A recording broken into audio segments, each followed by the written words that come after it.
good day, everyone, and welcome to another episode of Panama CrossTalk. Everything Panama, live and real and unfiltered. Hope everyone's having a good one today. Today, I have a guest here, another person who moved to Panama. I want to bring him on right now, Mr. Allan Roe. How you doing, my friend? Hey, Eric, very well yourself, man. Good to see you again. Yeah, awesome. So, welcome to Panama CrossTalk. Yeah, good to be here. Yeah, tell the viewers, man, who you are and why you moved to Panama. Yeah, well, so I'm Allan Roe. I've been in Panama for 6 years now. Well, September will be 6 years. Myself and my wife were looking at immigrating from South Africa to England.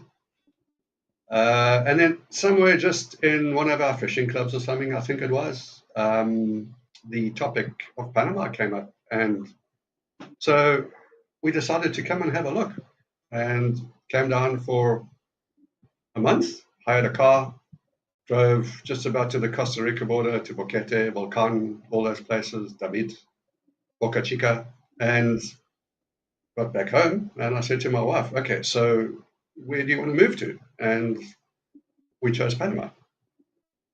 So that's how we actually got here. Oh, wow. 6 years in Panama. Yeah. Journey. It's been a journey. Yeah. Yeah. So you moved directly from South Africa to Panama? Yeah. So we moved, and then, we had looked at some places to sort of get an apartment when we came here for that month. But what we did is when we moved into an Airbnb for a month, and then went to various areas with a realtor. And, I think that's a very wise move, because just to try and pick something blind and not stay in an area or have some time and some knowledge of that area can be quite traumatic. So, that's what we did. And we found a nice place in San Francisco. We were pretty happy there. And then we found a better place in Punta Patilla.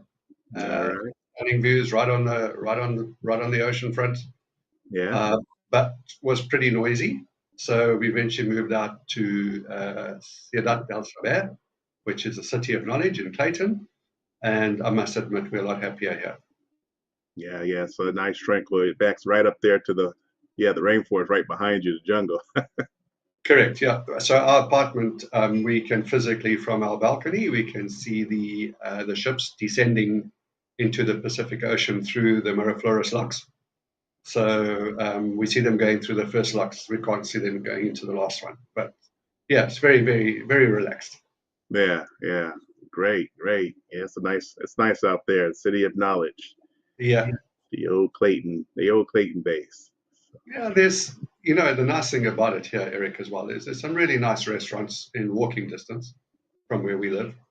Obviously, as you know, you've been in Panama, traffic at certain times of the day is just horrendous. So you've got to sort of plan your days around that sort of time, because we've got, I think, 3 pretty big schools in our area. We've got Social Security, and we have the American Embassy. So yeah, at say 3:30 in the afternoons, you have Social Security sort of leaving, and that's just that's a nightmare. Yeah, I got caught in that one. So we couldn't hardly keep going straight because they kept on turning and coming out of and there's no light, there's nothing there. It's just it's like a free for all. It's like 6 lanes trying to get into one. That's basically what it is. Yeah. But they'll make 8 lanes. So yeah, crazy. Right. So what have you been doing all this time? You had one time had a business or Eric. Tell people about that and how that. So when I got here, I bought a high-end woodworking shop from a New Zealander guy. The business had been going for quite some time. It was a pretty successful business. So we used to do high-end furniture for remodeling of apartments or hotels.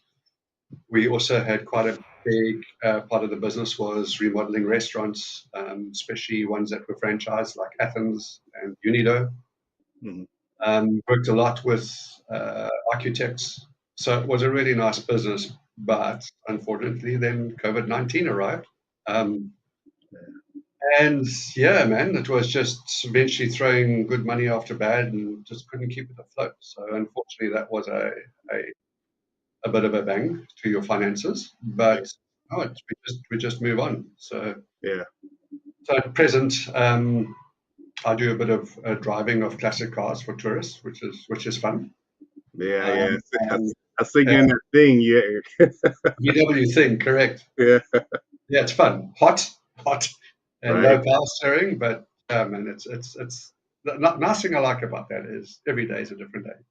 Yeah. So Yeah. you're meeting so many incredible people. And the one thing that's really rewarding about that job is 99% of the people that we drive around are absolutely blown away with what Panama has to offer. Really, they are. So what they expected. Yeah. Yeah. Let me ask you that. Yeah, Did they come with this preconceived notion that it was like some third world country and there's no running water, no streets, and you're just going to be riding a donkey or something? I think what they do is they're related to the rest of Latin America. So they forget that this economy has been dollar driven for years and years from the US being here with the canal. Um, the other very nice thing about this job is I've had to learn a lot of the history because we speak a lot about the history of Panama. But yeah, it's just so rewarding seeing people so happy, and it's a super safe city, Eric. As you know, you've Yeah. been here. I mean, it's not uncommon to see young ladies leaving nightclubs at 2 in the morning and walking in the streets, speaking Yeah. on their cell phones. So it's really safe. There are obviously, like any city, some areas that you don't go into, but compared to where I came from, man, this is muy tranquilo, and it's really safe. And the safety is the thing that ticked my box. My main box was just the safety. Yeah, you hit on that. But how was the safety when you decide to choose Panama opposed to being in South Africa? Yeah, Eric, South Africa is a beautiful country, but it's just in a really bad space at the moment. And I suppose, like any country, has their problems, but corruption in the government is just super rife, and so yeah, all your SEOs are basically bankrupt now. So it's a sad thing. But you know what? Panama's my home now. Yeah, you've been there 6 years, man, Yeah, and it's my home, man. yeah, I can recall what did we meet about 3 years ago? No, it's longer than that, Eric. Really, really? Yeah, yeah, Jeez, yeah, it's longer than that. It must. Oh, yeah, I suppose it could be around about 4 years. three, 3 years. 4, yeah, yeah, Yeah, yeah. yeah. Alan and I was doing a project. We're into forex trading, and we met there in Panama, doing that. So Yeah, that was good times back then, man. So hopefully, economy keeps driving forward. yeah. I'm sure you got your ticker up right now, looking at some trades. I'm actually not. I'm looking at the camera for a change. Uh,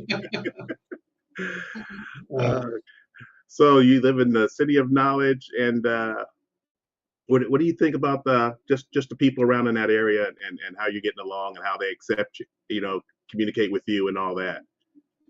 Eric, I find the people here extremely relaxed, and I thought that there might be a bit of animosity with what's been happening with the canal and that, but I haven't seen that at all. I just find that people here are really, really friendly, and I've limited my Spanish. I try and speak it as much as I can, and they don't care if you're making mistakes in your Spanish, as long No, as you're making an effort, because I'm a visitor to this country, although I'm sort of in the early processes of applying for my citizenship to get a Panamanian passport, because one of the big things on a SA passport is just my travel restrictions in the area. So right, right. that is why, Places you can go, yeah, you're kind of limited with your yeah, current one. and as mentioned prior, this is my home. I mean, Yeah, so I want to integrate totally into the environment, into the community. Yeah, I totally agree with that. Totally agree Yeah, with you can't come here and try and change things. that. It's It's just like, not going to yeah, happen. you see You so can't. many trying to do that, like putting You the see so many people. You round can't. You peg can't change into a culture. square. Yeah, No, they try no, to fight it, and then they get so frustrated with it. But this is not Europe. It's not South Africa. It's no, not the U.S. no. You got to leave those behind. You have to acclimate and adapt. And It is what it is. yeah, yeah, it's Yeah. definitely you're on Panamanian time, so just muy tranquilo. Just Yeah. go We're your tranquilo. popo. Yeah. So you doing that? So you had to go through and get a work permit and stuff like that. And uh, When when I bought the business, I didn't really have to have a work permit, so I could run the business, but I could not work in the business. so So it's basically like being consulting, as most people do that have yeah, a brick and mortar business there. yeah. So when and then yeah, I was just doing a bit of trading and stuff online, and then there was an opportunity to get a position here that required a work permit. So I did that whole procedure. Went through our attorney. I think it cost us about $500 to get that done through the attorney. Pretty seamless. I think we waited about 3 months, and that work permit is only for 3 years. So the year before, if I'd applied then, I would have got an indefinite work permit. So they changed the law. So that work permit's only now valid for 3 years. Oh, So okay. so you got to reapply, and so for the 3 years, I actually didn't use the work permit. I only sort of used it this year with me driving those tourists around. Yeah. And now I need to renew it because it expires the end of this month. Um, but I had to produce 9 months of Social Security payments, which I haven't been paying Social Security because I've only just used it. So what happened is through the lawyer and the accountants, I now have to go and get registered with the revenue service, get a number, and then I will have to file a 2024 tax return, which will be obviously zero because I Yeah. had no income coming in.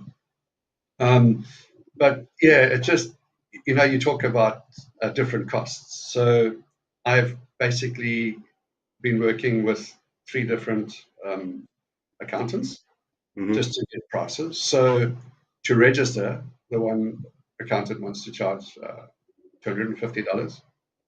The next one was $100, and the one English-speaking one that I found is only $50. So when you do things like this, you need to shop around. Yeah. I'm still using the same attorney that did my work permit because he was also pretty reasonable compared to all the others. Some of them wanted to charge you like $1,500, Yeah. where this attorney is doing it for $500. So The you just prices got to shop all around. vary. Yeah, Exactly. very, very much so. Yeah. Very. Now, I remember that you was telling me some prices when you're talking about the citizenship, how what some people are charging compared to what you already know the process that needs to go through. So Yeah, you definitely have to shop around for if you want to go through that format. I think you have to be there 5 years before you can apply for. it's 5 years, and then it can take up to another 3 years to actually physically get the process done because it has to be signed off by so many different departments before it actually gets back to the attorney, and then you can get if you pass that criteria, then you can get your citizenship, your passport. Right, right. Now, kind of on the same note with work permits, you was telling me about a situation that happened with a friend of yours who had a worker working for. Uh, what went on there? Yeah, so it was a domestic worker that didn't have a work permit.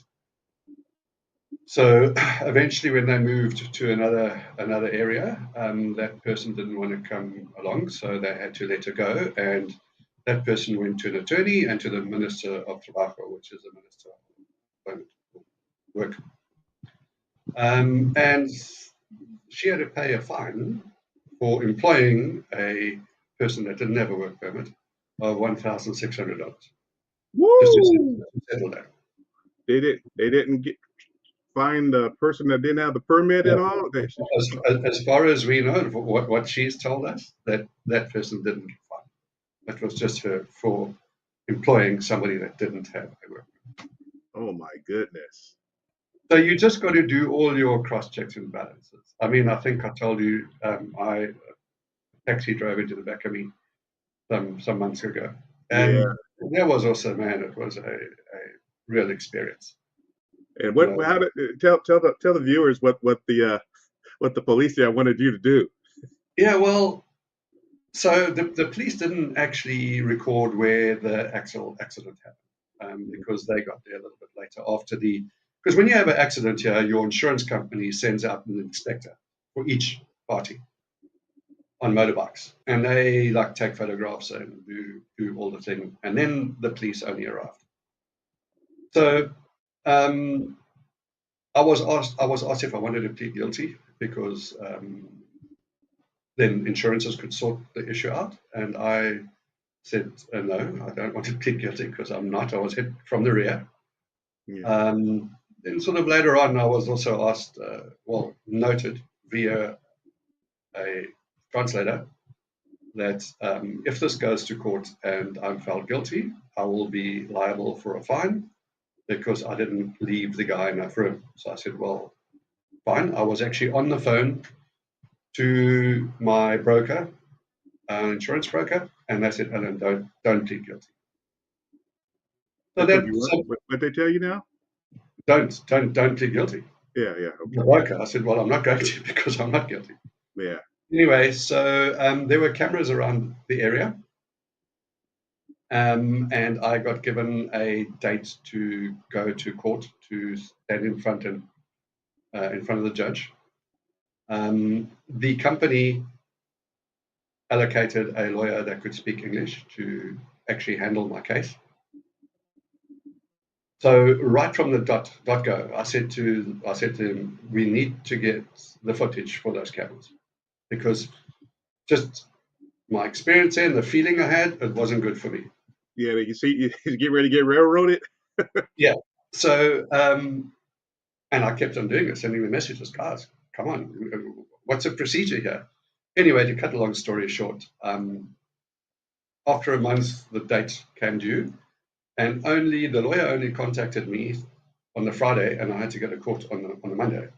And I was asking these people, hey, come on, guys, where's the lawyer? We need to prepare something. Yeah.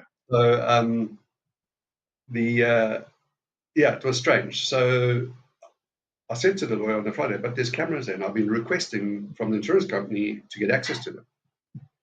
So she said, do you know the numbers on the camera? So I said, no.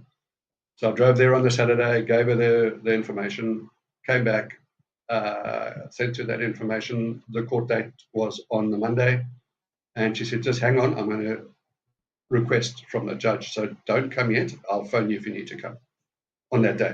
Okay. So she then sent me a message back saying, no, the judge has given you another court date, which is basically another month further on, and here's a letter to be able to go and access the cameras. But I only got that letter sort of midway in the next month. So now we've done a month and a half. So I went to the department where you request, and when I got there, I was just, number one, they put the wrong information on that letter, the lawyers. So I had to go back and do it again. And when I took it back there, so this was basically a month and 3/4. Right. And I said, sorry, sir, we only keep these records. They renew after every 30 days. So there's no camera footage. So what I did is told that to the lawyer, but then somebody from David had an experience with, or Bakete had experienced an expat with a car accident. And she had put it on one group. And what she did is she just took really good quality pictures and blew them up to A4 size. So when she went to the judge, I mean, you could actually see that this person was also trying to have a long run or take a chance. And that's what I did. I did photo quality pictures of the whole accident, and showed them that damage on that person's car. There was rust on the front, and they said it was from this accident. So the judge actually judged in my favor, and they fined the other driver $75. But on the actual report, I was guilty. Oh, So and on he the hit, actual police, the and he police hit you from report, behind, and you were guilty. yeah, the police report had actually found me guilty. And I also think that was a communication issue with me not being fluent in Spanish. Mm. But I mean, I've now got a camera which is behind me, and that's going to be installed in my car pretty shortly. So that, man, and I would recommend, these cameras aren't expensive, but I Yeah, would recommend if you're driving in Panama, have a camera. yeah. But I have one that does front and rear, so Yes, you this one does the same. you film everything. So Yeah, it's definitely worth having. Put you a little uh, put your memory in there and just let it just loop, and correct. you'll always have it always be on when you're in that car, because Yeah. nothing like having your own footage to You just and I'm not saying it's an issue here that's going to happen all the time, but if you are not fluent in Spanish, or can communicate in Spanish, you can expect these kind of things to happen. yeah, So, I mean, just carry on working hard on your Spanish. That's yeah, you're in a foreign country. yeah, You've got to adapt, yeah, but also have your back. yeah, yeah. And the only way you can have that back is by having a camera in. Technology, baby. Use Yeah, technology. yeah. Definitely, And I definitely. think it costs about $100 on Amazon, so it's Yeah, not yeah, expensive. yeah. They don't weigh very much at all. A couple of pounds, so you won't have to pay off, arm and a leg just Yeah, when you receive it. So yeah, great advice, guys. That you hear it there for those that. I know some of the viewers saying that's why I don't drive. I don't want to. Some just white knuckle it, but you get used to driving. Yeah, yeah. it's It's nuts. It's just crazy. I remember when I first got here, man, I just couldn't get anywhere when I was driving because you're just waiting for somebody to give you a gap, and it just doesn't come. no one. Yeah, no one Yeah. does. So I mean, you eventually you have to start driving like the drivers drive here. Otherwise, Yeah, you've got to blend in, right? yeah. Or you won't get So nowhere. Yeah, yeah. So I mean, there's sort of an unwritten rule here, which is called the nose rule. So if you just get your nose slightly in front somewhere in traffic, you've basically got right of way, but you will get pushed right till the last minute, but you will get let in. yeah, yeah, It's the same as crossing a street. If you don't show any intent, you'll be standing there tomorrow still. yeah. If you're just standing there You've got waiting to for make someone to some. stop and let you walk across, no, yeah, you gotta Yeah, make a gesture like you're going out for them to correct, yeah. correct. It's It's it's crazy. something that a lot of people not used to, and like I'm not gonna take a chance of doing that. But hey, it's an Yeah, active game of Frogger, baby, and yeah, you have to be willing to play it. So yeah. yeah. But Well, it's a Alan, beautiful place, Erica. oh yeah, I yeah. love it. I It's absolutely love Panama. yeah, It's just there are issues like in any country. I mean, service levels in some of the things are a little bit sketchy, but one of the sort of experiences that I had is people coming to service an AC, and mm, you'll ask them, when can we come? No, we'll come on Thursday. That's great. What time? I know we're coming on Thursday. Can you please just let me know if it's the morning or the afternoon? Because I've got things to do. Okay, it'll be in the afternoon. Okay, great. Afternoon, nothing happens, man. Phone, no answer.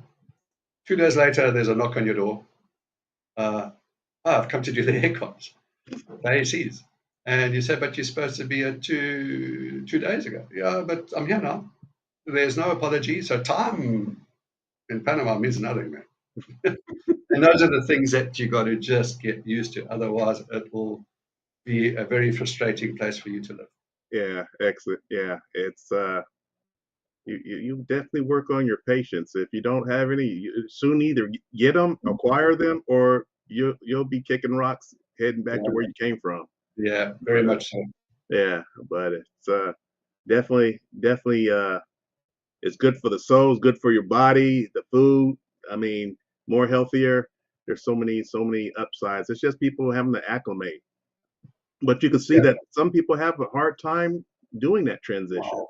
You That, know, so that's why it's important to find some people, find your tribe, get out, meet some people that have been there, that have done that, that can also assist you in making that transition a whole yeah, lot easier.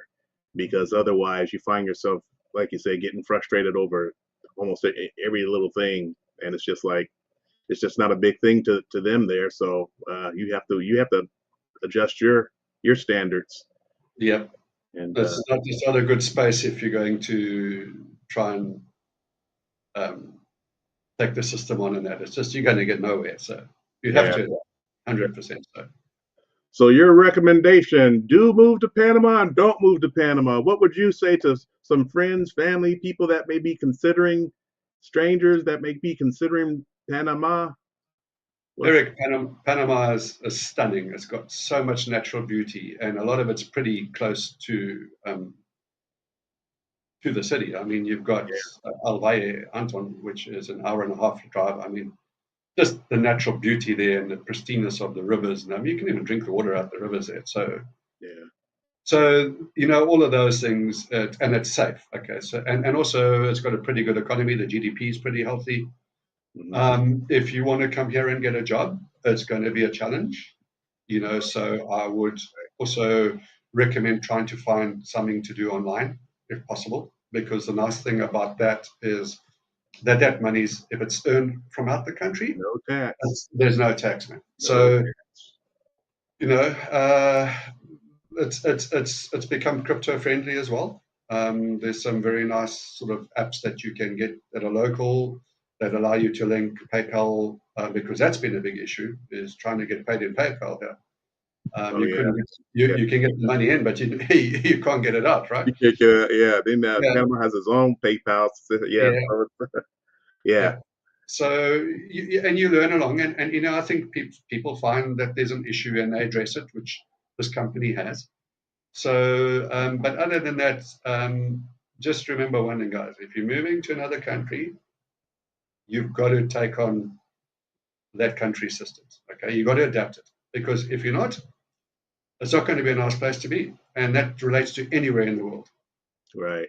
Personally, if I'd known, because I thought that a lot more people would speak English here, having ties with the US for so many years. hmm If I'd known, I would have put a lot more effort into learning Spanish before I got here. A Yeah, lot more. yeah. Although my process of from the time we came, which was in April, and I landed the other 4th of September, so it was a very short, Right, yeah, right. with just myself and my wife, two suitcases each. That was it. That was it. Everything else sold. Right. I know. It's you get complacent sometimes, even with me coming back and forth all the time. 2 or 3 times a year. It's and then you don't speak it back in the States or at all. I mean, I was Yeah, just finally at a point that I can't keep doing this. I need to spend some time and be more fluent. So it's definitely a process, man. But I tell yeah, people there's ways that you can definitely do it. I was talking with my brother last week about our Spanish journey. So yeah. he takes the language a whole lot better. Before he had to start learning Spanish, when he moved there, he was taking Mandarin. So he's just one of those individuals that can Yes. that Some of can us really battle with learning, yeah, especially. yeah, yeah. So it's all good. But man, I thank you for coming on and joining us and telling people your It's experience from a been different awesome. perspective. Yeah, Yeah. and definitely When like you when to come you back and we could talk about some business stuff maybe for some people to do some stuff online and yeah, stuff like that. yeah, just I think there's a pretty big gap here to be able to address entrepreneurship for expats in Panama. I think that's a pretty good, because there's a lot of people that can do it extra income. I mean, who couldn't? Yeah, And it's a big question. yeah, It always comes up. People want to know how they can, especially yeah, the ones that are on the excuse me, on the pensionado visa. You know, they want to Yeah, know what they can do. yeah. But still earn. And there's that's one of the main things that we both do is work online. So there's Oh, definitely that's good. a need for that and showing people some different alternatives what I they can think so. to earn income, be an entrepreneur, and I keep think there's a great opportunity there. yeah, definitely that you're not getting taxed on any outside income. So yeah, but it's just not really too beneficial for someone that's younger. We got a lot of younger people wanting to come and think they can work and still have a good standard of living. You're not going to be making those U.S. wages or European No, wages, you're not. Australian wages, or anything like that. So you definitely want to look for something you can do online, uh, a remote job that's willing to hire you to do stuff. So there's a lot of professionals moving down to Panama. I mean, it is just blowing up. Yeah, it is. So, One of my, sorry, just before we do cut this off, one of my guests that I drove around, she's in the healthcare business, and she's consults. And, I'm not going to say obviously which country she's coming from, but, she's still liable, even when she comes here, to pay tax there. And I just said to her, well, all you need to do is form a company, yeah, and consult. And that money's coming in from offshore. You don't pay any tax. She said, what? I said, yeah. yeah, you know, because you're consulting not in Panama, you're consulting wherever you're coming from. yeah, Would they allow you to do that? Oh, hell yeah. yeah, So, I mean, and imagine not paying tax where you've been. I don't know what the tax is in that country, but yeah, I yeah. mean, I know that they get taxed to hell. So it's definitely got a lot of benefits. Oh, Definitely. yeah, No natural disasters, real good discounts for all seniors, right. little things that make a difference. Going into a bank, and as a senior, you don't stand in a queue. There's a service window. A lot of the government buildings are the same. When like December season, holiday season, sometimes they drop the fuel price here to allow people to go on holiday somewhere. Oh, yeah, yeah. I noticed with my brother getting some gas, you get a subsidy. They subsidize the propane for your house and stuff. Oh So yeah, yeah, yeah, yeah, yeah, yeah. Yeah. I'm like, wow, man. Yeah. 20, even international airfares. I mean, you get 25% discount. uh, And it's yeah, I flew to SA in September, October last year, and on the actual airline that I used website, and I've used them quite frequently, the price I got from the travel agent in Panama was way cheaper than what I would have got if I booked directly with the airline. Way, yeah, way, way cheaper. yeah, And I think the way that works is at the end of the financial years, because even your restaurants also you can get 25%. yeah, They get that as a tax write-off from the government, I yeah, believe. Don't yeah, quote me, yeah. but That's correct. They submit a form, and so it's basically the government that is giving us all these subsidies, right? yeah, yeah. I Yeah. mean, what other countries really offer that? Costa Rica was stating they was offering that, and then I know they was reneged on some of that. I don't know if they've corrected that now because they've seen how many people moved out of there and Yeah. came down to Panama. This was like maybe I don't know, maybe 8 years ago when they weren't Yeah. doing it. So yeah, Panama is that's why it hits number one on the rankings every year Number because one to of retire in the world. Yeah. yeah. So Viva la Panama, baby, right? Viva Panama. As they say, you have to say the Panama. Panama, yeah. Panama. Excellent, Awesome. Alan. Well, man, Thanks, Doug. great having you here, man, and thanks for coming on Panama CrossTalk. We'll chat soon. All right, my friend. Talk to Cheers, you Eric. soon. Bye All right. now. Cheers. Peace and love, guys. You too.